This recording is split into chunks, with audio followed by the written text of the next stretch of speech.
25.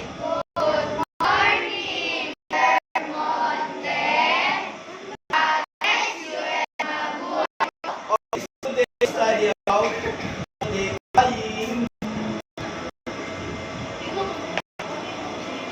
Yan, multiplying fraction.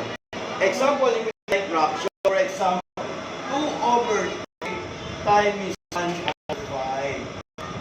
First in row, multiply first numerator, and then after multiply the numerator, next is multiply by denominator. First in line, everybody class. First multiply the numerator. 2 times 1. Very good. 2.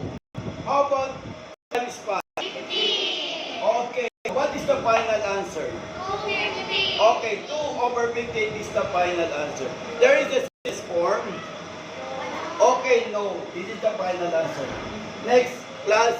First, I will give you one example and then do at home. Example. 1/3 times 2/7. So that is, plus, this is my example. Answer at